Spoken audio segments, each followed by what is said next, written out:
E aí galera, tudo bem? Professor Aide de novo. Mais uma aula hoje. Nós vamos falar aí sobre agentes externos do relevo. Então, nós já falamos sobre agentes internos. Agentes internos geralmente são o quê? Formadores de relevo.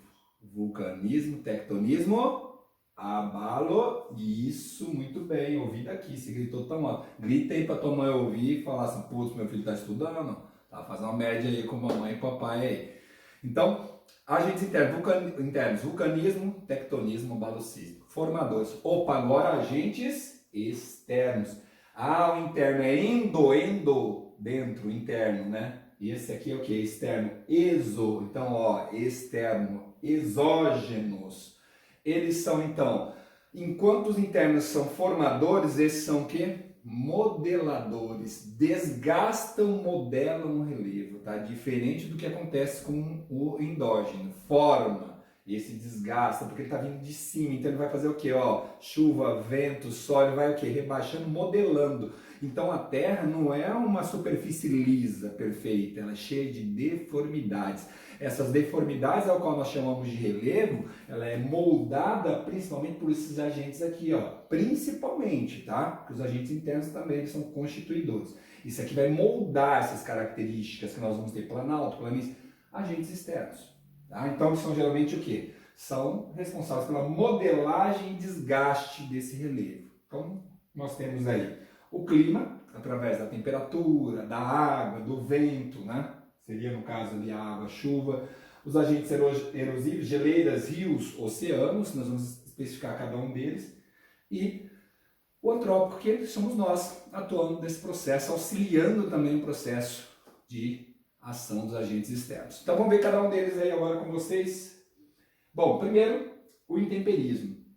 Quando se fala sobre agentes internos, normalmente o principal processo de atuação do agente interno nós chamamos de intemperismo. O que é intemperismo? Intemperismo é um processo de desagregação e decomposição do material rochoso. Desagregar, decompor. O que era uma rocha grande, gigante, ela foi o quê? Foi diminuindo, rebaixando e se modelando. Por quê? Porque a chuva, o vento, o sol, vários fatores externos atuaram diretamente sobre esse processo.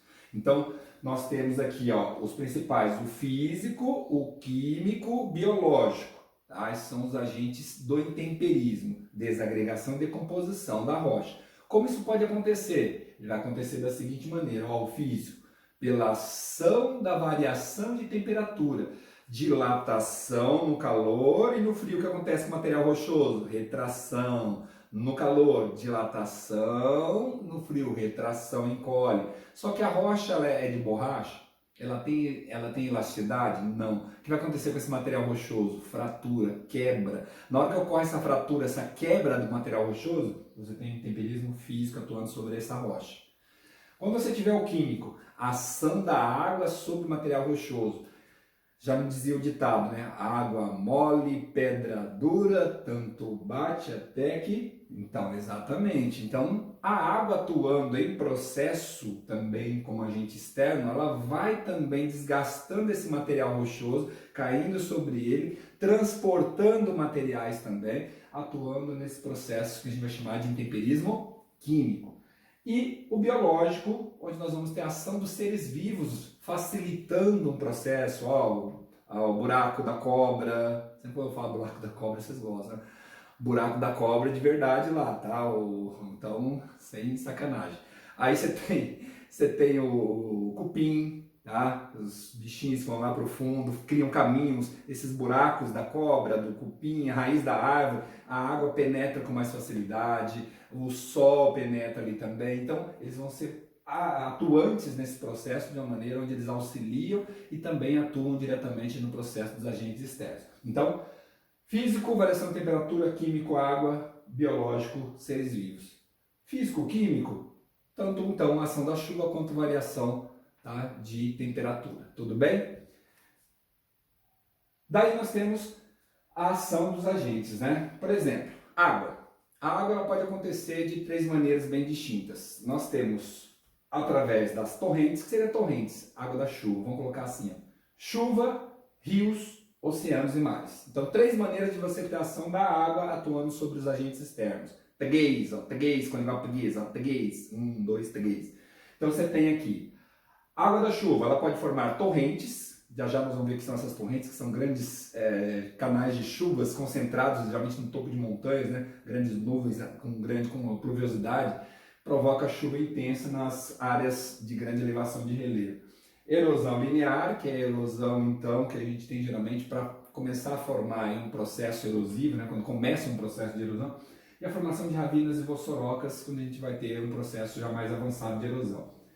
Nos rios nós vamos ter a erosão linear, que é parte do processo que ocorre também nos rios, né? Quando você tem solapamento de base, né? Assoreamento, erosão dos vasos fluviais, sedimentação de aluviões e deltas também, onde você vai ter transporte, acumulação desses materiais atuantes pela ação dos rios também. Oceanos e mares, erosão linear, que ocorre geralmente junto às encostas, né, dos paredões.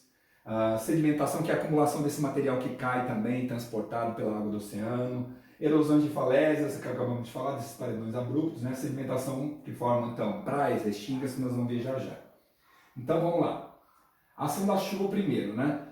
Então o que nós temos aqui? Primeiro, deslizamento e vossoroca. Geralmente nessas encostas aqui do relevo, o que vai acontecer? Quando você tem uma quantidade de chuva muito intensa nessas áreas de vertente aqui, ó, a camada superficial ela é formada por terra. Só que embaixo dessa terra você vai ter uma camada cristalina, rígida. Então a água ela vem, começa a cair e filtrar sobre o solo, muita chuva. Aí ela penetra, quando ela penetra, ela vai entrando até onde tem a rocha cristalina. Depois que ela chega na rocha cristalina, ela começa a escorrer embaixo dessa camada do solo. E aí vai formar o quê? Com esse solo ele vai perder a aderência que ele tem e ele vai escorregar igual um toboágua. Ele vai descer e desce tudo de uma vez. Então a gente chama isso aqui de escorregamento, né? Então deslizamento de vertente ou escorregamento. Tá? A retirada de cobertura vegetal auxilia nesse processo, mas normalmente às vezes isso aqui pode ter vegetação dependendo da quantidade de chuva. E se existir embaixo um material cristalino, ela vai descer de qualquer maneira, tá? Mesmo com vegetação. Aqui o processo de vossoroca, erosão, já é um processo mais intenso, um processo mais forte, né? Onde você vai ter a canalização da água da chuva no solo, muitas vezes sedimentar, e isso vai provocar, às vezes, tá? Um processo erosivo que vai se alargando cada vez mais, e vou mostrar para vocês também agora mesmo, tá? Então, nós temos aqui ó, a ravina e vossoroca. No processo de ravinamento e de formação de vossorocas, nós vamos ter o seguinte. Aqui primeiro nós vamos ter aqui os cachorros estão bravos, aqui latindo, gente. Se pareceu o áudio de vocês, não liga não. É que os cachorros estão em casa com os donos, então eles ficam mais nervosos ainda. Né? Então, o que acontece aqui? Ó? Nós temos a formação de vários tipos de erosão. Primeiro aqui eu tenho um processo, vamos pegar esse aqui, ó, ele é mais fino. Ó. Então, tudo começa com um processo chamado splash. A gota da chuva bate sobre o solo e já começa um processo erosivo ali, a partir do momento que ela bate sobre o solo exposto. Quanto mais exposto o solo for sem vegetação, mais suscetível ele vai ser. Quanto mais sedimentar esse solo, mais fácil é o processo de erosão também. Então, a manutenção de vegetação, grama, esse tipo de coisa, vai favorecer a permanência desse solo, tá? Sem ocorrer a erosão. Então, o que nós temos aqui?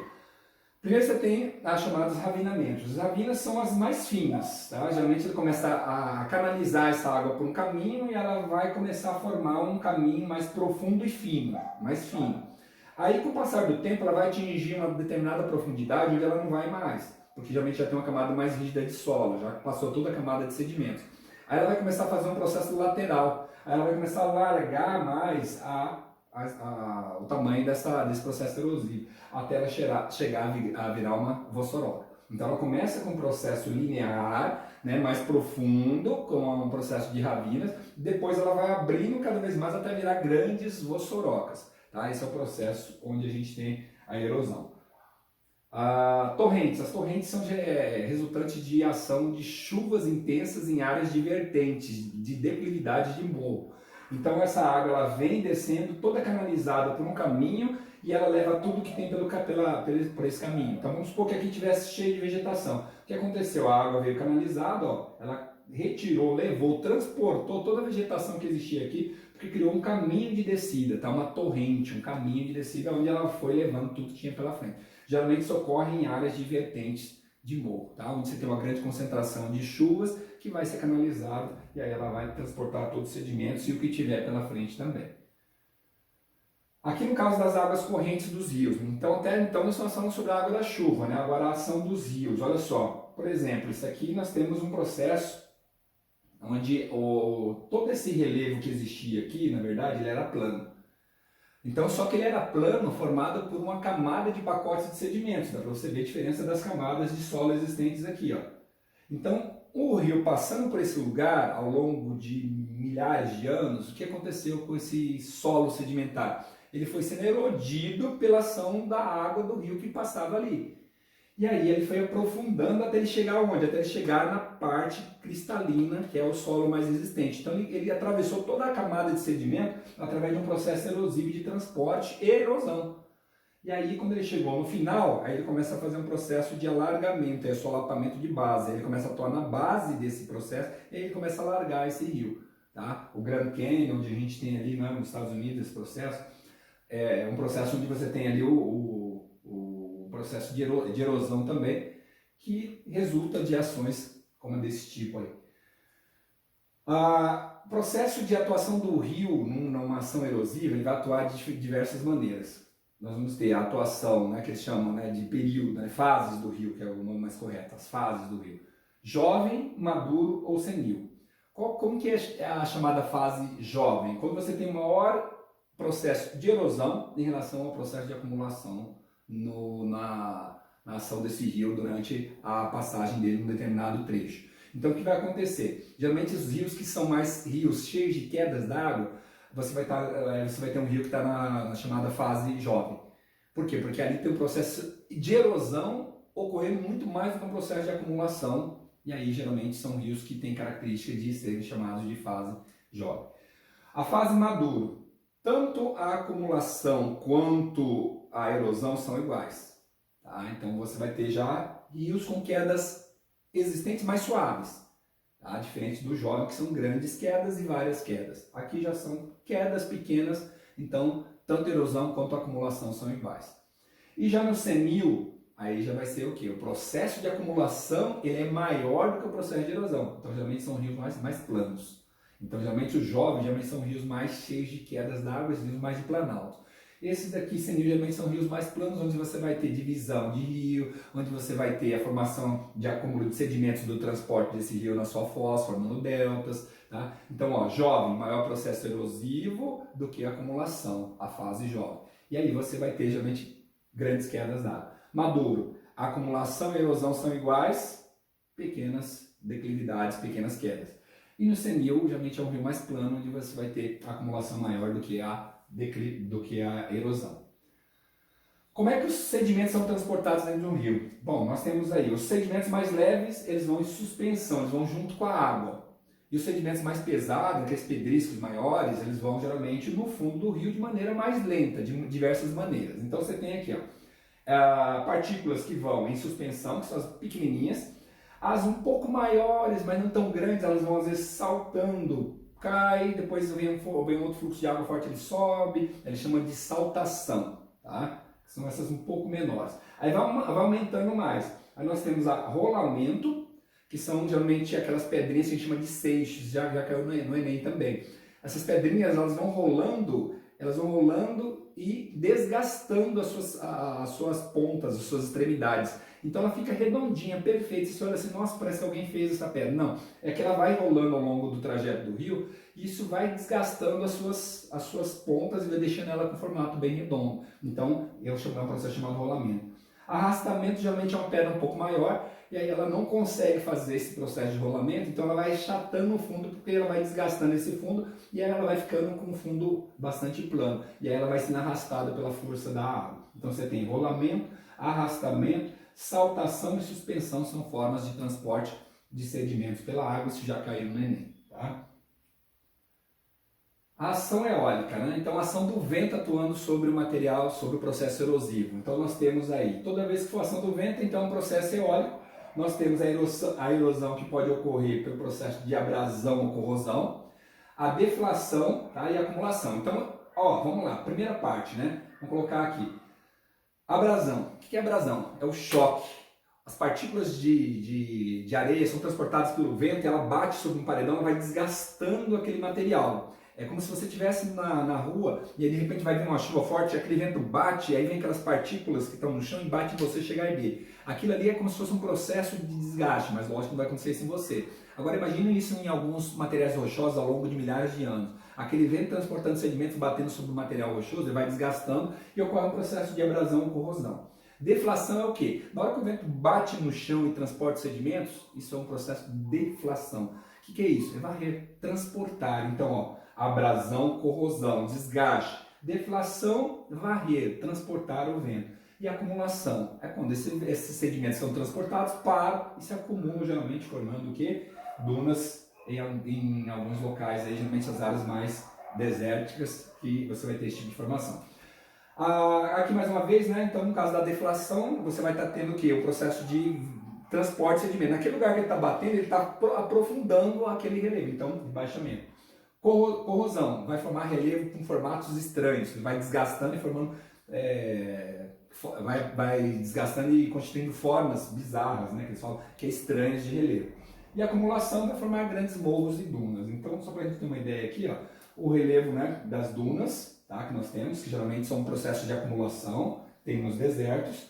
Isso aqui é um relevo bizarro, né? A Vila Velha, no Paraná, a gente tem um exemplo disso, que foi ser um processo abrasão, corrosivo, né? Outro exemplo são os icebergs, né? Que existem no sertão nordestino, né? Processo eólico também. Ele foi desgastando o material ao redor, ficou só o material rochoso cristalino. Mas geralmente ele dá essas formas, o processo de abrasão e corrosão estranha, bizarra. E aqui nós temos já a ação da água agora, sobre a água dos oceanos e mares, sobre o processo, sobre o solo, né? Dentro dos agentes externos. Então nós falamos sobre a água da chuva, falamos sobre o vento, e aí a água do oceano, falta depois só a geleira. Aqui no caso, ó, a água do oceano ela vai batendo, as ondas vão batendo aqui na base desse relevo que está em contato com o oceano. Na hora que ela bate na base, ela vai desgastando essa base aqui. Na hora que ela desgasta essa base, a parte de cima perde a sustentação, cai. Esse pacote de sedimentos sobre o solo. Aí vai fazendo um processo de erosão remontante, ó. Ela vai desgastando e vai indo em direção ao interior do continente, mas formam paredões abruptos. Então todo paredão é abrupto em contato com o oceano, a gente chama de quê? Falésia, provocado pela ação da água do mar que vai batendo nesses paredões e vai formando esses grandes exemplos de relevo aí, que são as falésias. Outra característica é a acumulação. Então, erosão, falésia, ação do mar sobre o pacote de sedimentos. Esse é um processo erosivo da água do mar. Processo de acumulação dos oceanos. Então, depois que esse material ele é erodido, ocorre a erosão, ele cai, aquele pacote de sedimentos sobre a água, ele vai sendo erodido pelo tempo e vai formando aquela areia da praia que vocês conhecem. Só que muitas vezes essa areia ela vai sendo transportada em alguns lugares. Quando ela forma uma longa faixa paralelo ao oceano, a gente tem uma restinga. É um cordão de areia paralelo ao oceano. Um cordão de areia paralelo ao oceano se chama restinga. Quando ela liga, ela se acumula ligando o continente a uma ilha, a gente chama de tombro. Então, ó, restinga, acumulação, né, de areia, formando um cordão de areia paralelo ao oceano. E tombro, quando você tem o acúmulo de sedimentos de areia, que vai ligar uma ilha ao continente. Tá? Então, restinga e tombro. Processo de acumulação por sedimentos do oceano. A ação agora do gelo. Nós vamos ter a erosão em vales glaciais, né, que vão formar, eles chamam de formato em U, circo, tá? Que a gente chama isso aqui no caso de fiordes. Então, o que são esses fiordes? A passagem o derretimento de geleiras, ela transporta esses blocos de gelo.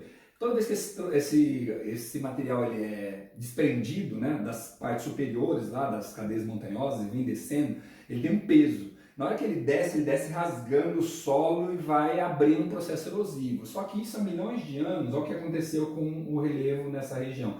Ele foi escavando, e onde ele passou ele formou o quê? Como se fosse uma letra U, tá vendo aqui, ó? Tá? Então ele formou grandes vales lindos, maravilhosos, ó, nós temos na Noruega, no sul do Chile, na Islândia, os noruegueses são os mais famosos. Recorrente de um processo de erosão do gelo, ou seja, toda vez que o gelo, né, ocorre o derretimento das geleiras, ele desce, se desloca e ele passa ao longo de milhares de anos por esses locais, ele foi escavando e moldando esse relevo no formato de U, de circo, aí, que eles chamam de fiordes. Tá? Então você encontra na Noruega, sul do Chile e Islândia. Então, em relação aos agentes externos, em relação ao gelo, né, nós temos o fiord, é o processo erosivo, né, que forma os vales glaciais que eu acabei de falar. Os icebergs, eles atuam, são blocos de gelo que estão geralmente flutuando no oceano, princípio da isostasia. E as banquisas são o congelamento superficial de rios e oceanos. Aqui é um fiord, os paredões, né, que se formaram por um processo de erosão pela atuação do gelo. Aqui é o iceberg, né? Geralmente a menor parte dele está imersa e a maior parte submersa, então blocos de gelo flutuando nos oceanos. Essas aqui são as banquisas, que quando ocorre uma temperatura muito baixa, aí a camada superficial dos oceanos ou de rios acaba congelando, se chama isso de banquisa. E quando ocorre o deslizamento dessa neve que está na encosta de montanha, a gente tem então o processo de avalanches. Tá? E a ação do homem é a última aqui de todas, né? Que é a ação do homem sobre o relevo também seria mais um dos agentes externos, né? Então nós temos aqui, ele é facilitador, né? O que ele faz o homem? Ele retira a cobertura vegetal, o principal fator da ação do homem, retirada da cobertura vegetal. Retirou a cobertura vegetal, deixou o solo exposto. Deixou o solo exposto, agricultura, construção de casas, ocupação irregular de vertentes, né? Construção de estradas.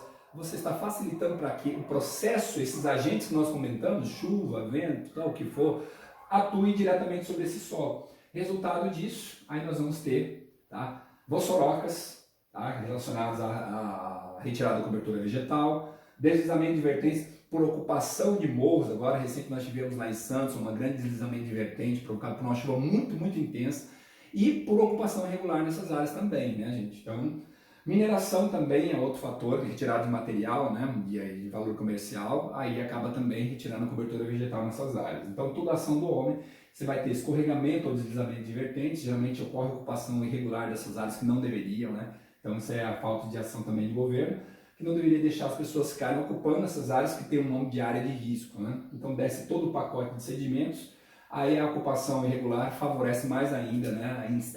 Acaba sendo um fator facilitador a ação do homem nesse processo.